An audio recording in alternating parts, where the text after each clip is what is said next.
Hey guys, my girlfriend dumped me a few days ago, so I wanted to make a video to take my mind off her. It's okay though, she never loved me. No you didn't, shut up. Anyways, here are the 5 games I enjoyed the most this year. If you are wondering why I'm choosing to make this list before Cyberpunk 2077 comes out, well I actually have a good answer for that.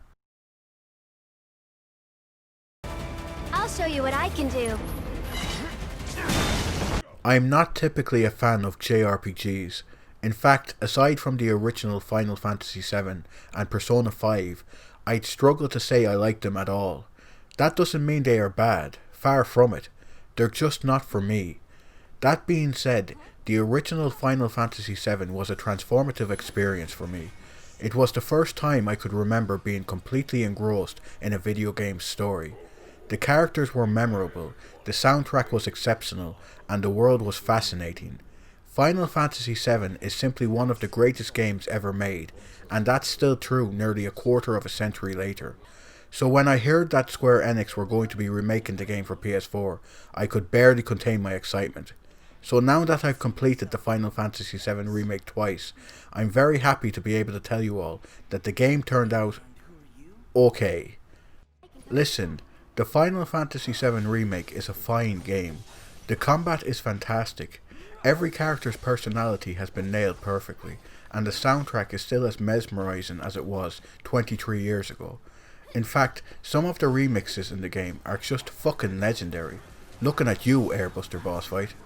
There is a lot to love here, but unfortunately, the Final Fantasy VII Remake is also full of boring filler content, awful side quests, and some genuinely shocking low resolution textures.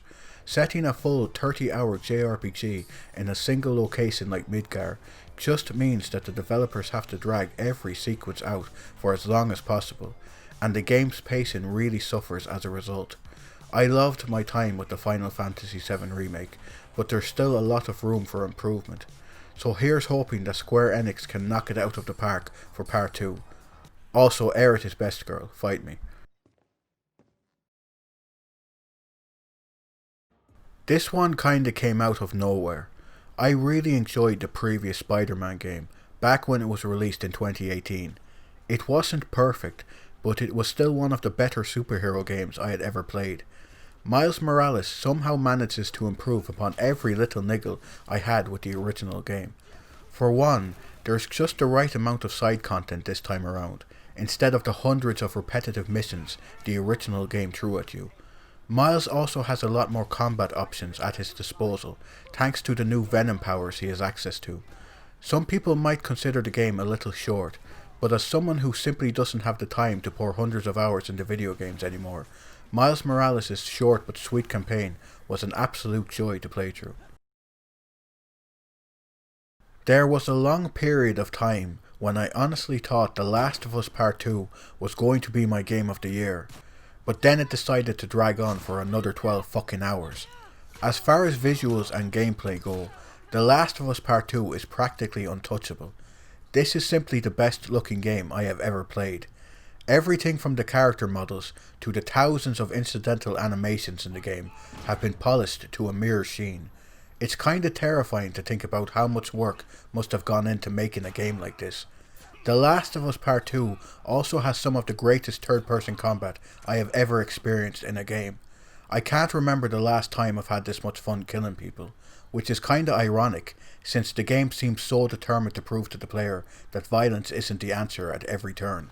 My main issues with The Last of Us Part 2 revolve around its plot and pacing. Simply put, this is one of the worst paced action-adventure games I've ever played.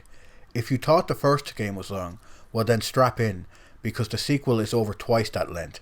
It just keeps fucking going, and by the end I was thoroughly exhausted. It also doesn't help that the game is full of completely unlikable bastards who I couldn't care less about. Although I guess characters like Abby got some decent development.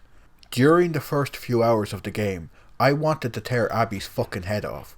I couldn't forgive her actions, and I was constantly being reminded of her everywhere I went. What? No. Srule. That rhymes with tool. You use tools in The Last of Us Part 2 to upgrade your weapons. Abby's in The Last of Us Part 2. Abby! Abby! But by the end of the game, I had begun to empathise with her somewhat. That said, I can't really say I liked anyone in the game, outside of maybe Lev. It also doesn't help that the ending just fell completely flat for me, and made me roll my eyes so fucking hard. I could see what the writers were going for, but it just didn't make any sense, given all the fucked up shit that had happened up to that point in the story. The Last of Us Part 2 is a mess from a pacing and narrative standpoint, but it also has probably the best third-person combat of any game ever made, and for that, it deserves a spot on this list. If this list was simply based on which game I spent the most time playing this year, then Streets of Rage 4 would easily be my overall game of the year. As a massive fan of the series, my expectations were through the roof for Streets of Rage 4, and unbelievably, the game not only managed to meet those expectations, but exceed them. Streets of Rage 4 has the best combat system of any beat 'em up I've ever played, and it's an absolute joy trying to master each character's diverse moveset. The game is also stunning to look at, with some of the most impressive hand-drawn art I've ever seen in a game, and it's all topped off with one of the greatest video game soundtracks in recent memory. Being a Streets of Rage game, it was kinda a given that the music was going to be amazing, but I have to say that this might be my favourite soundtrack in the entire series. It really is that good. Well, apart from the main theme tune, that is. That track is kinda baffling, to be honest. Yo, Streets of Rage 4 makes it go 4, makes you wanna roar. Streets of Rage 4, Axel, Blaze, and Adam 2. Better than Streets of Rage 2. That was a good song. One step beyond. Na na na na na na. That was fun. Ah! What the fuck? If you had told me at the beginning of the year that an isometric roguelike RPG would be my favourite game of the year, I would have called you a liar. But Hades is just that good. It has a wonderful cast of characters that develop significantly over the course of the game.